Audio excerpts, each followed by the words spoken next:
Content over everything. So this is the third event that you've run so far. Last one, I saw 200 people came down. This one, the snows kept the numbers down. It's not the snow. It's not the snow. Look, we're black people, so let's just be frankly honest about what it is. The white elephant in the room. We're black. It's January, brother. It's the worst month for the year. And because most black people are employees, we rely on someone else to pay us. So if you haven't been paid for 6 weeks, because you get paid twice before Christmas, so you can go and spend your money in European shops on European celebrations. This is what it is. This is what it looks like for black people come January. We're black. So we just call a spade, and it's better than us being called spades, I suppose. God bless. 100. But cool. But how do you feel like it's progressing, and are you getting a good response? Because there's a lot of people, or there's a lot of feeling within the community about our relationship with politics and with economics, and there's a lot of, like I was saying to the brother earlier, hesitance to go into it. There's a lot of conspiracy behind it, a lot of people who think we failed even before we try. Well, first and foremost, nothing has changed. Black people are no more susceptible today to these solutions than they were when Malcolm X was alive, or Marcus Garvey, who preceded him. And it's a small cabal of men and women. But that small cabal of men and women are now connected by technology. God bless. So the global community that would not have had any notion of each other, all of those who are working in isolation are now aware of each other. And I made it my mission 18 months ago to connect those that do, because God bless them. I have no concern at this stage for the beneficiaries. At this stage, my concern is the contributors. So the contributors have to be in one space, sharing their intellectual capital, resources, and experience. This is it. Cool. So, I mean, you kind of lead on to my next question, which is, could you summarize what Blaxit is, or what you mean by Blaxit when you're talking about it in regards to our community and politics? Absolutely. So what you've got to understand is what the full ramifications of Brexit are. Brexit is separating from Europe to give this barren little island back its own principality and control over its laws, legislation. Now, there's no such thing as a river without banks, right? The banks control which way the river flow. And no matter how strong your arms are, you can't swim against the tide. So you better understand the rules. So Blaxit, for us, must be enshrined in institutions that lie outside of their legislation. Because if you have a boat, you can go anywhere you want to go. So what trusts are vehicles. So when we have an African Caribbean political action group, that's a vehicle that can enable us to go against the tide. So yeah, we're talking about political action groups, PACs, as they call them in America. You've adopted that over here. Can you explain it to the people what a PAC actually is, a super PAC? Absolutely. So these things are twofold. So first I'm going to talk about what I am. I'm a businessman within our community. It happens that I know what my role is within our community. My role is to invest in those that do, is to identify those that do and bring them together. That's what an entrepreneur should do. Because what entrepreneurs have is a unique set of problem-solving skills. So where somebody else says, I don't know how to get paid or how to do this, like there's rubbish. If the rubbish was outside here, I'm going to go and get bags and say, how much are you going to pay me to clean it? The question is, what's in it for me? This is always at the mind of an entrepreneur. So now I do that for myself. I transfer that to my community, which is my tithes. Because we don't have to be Christians, Muslims, or Jews to understand what our tithes are. We are obligated to pay tithes.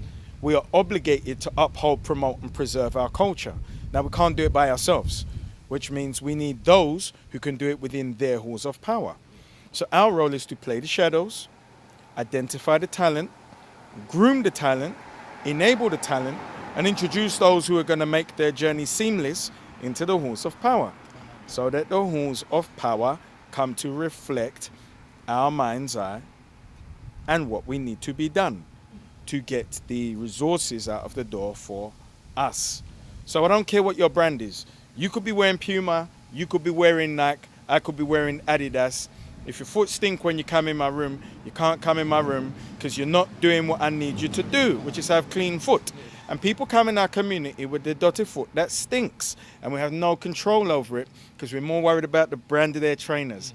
We only wear Adidas. We only vote Labour. The brand is irrelevant. And the truth is, partisan politics is for children. Because when you get to the Lord Sainsbury's level of the game, they pay both sides of the wall. And then what they do is their lobbyist says bags are wasteful. So consumers should pay 5p for bags. Now, do you think it hurts Lord Sainsbury that we all pay 5p? Do you think his margins went up or down? So he lobbied to change legislation by making a 1 million donation. Oh. So when you understand about councillors and getting councillors into place and lobbying and then teaching our community how to vote as a fist, well, now you're going to do what I say.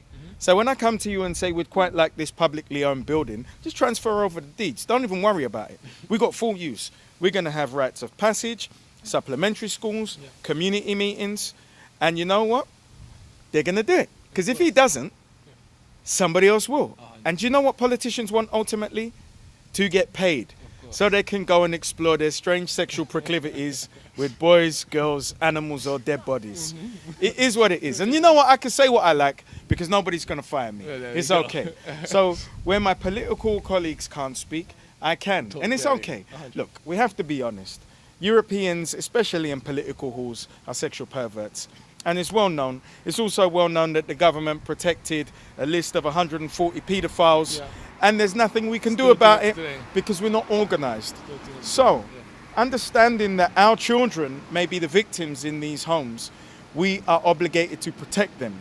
And we can only do this by organization. So if we're not organized, and that is our business leaders donating what will be their money that can offset against their tax. My missus is freezing cold and she's looking at me because black women do not like snow, rain, or anything else that's going to mash up their complexion or hair.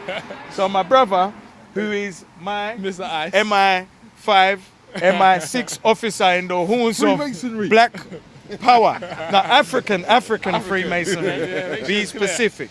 Okay. Yeah. 100%. Thank you for that. I'm definitely going to catch up with you properly on content again. Do a full interview. I definitely want to talk to you about the relationship between economics and politics and going deeper on that. Well, politics and economics are intrinsically linked. It's like the relationship between the pleasure receptacle, the prostitute, and the pimp, the economic collector. It goes on to the forms of gender. Of course. Male and female. That's up, yeah. Content over everything. From your Man, say it straight. Man, don't listen to BBC. Man, don't listen to ITV. Okay. Listen. So when we talk about the rites of passage, when we have organizations like 100 Black Men and Manhood Academy, WYLA, amongst many more, who are all brothers. See, they're not separate brands. They're gentlemen in isolation who formed this thing because our African spirit tells us to do it. So they come together as a consortium and they're all in one WhatsApp group and everybody knows each other.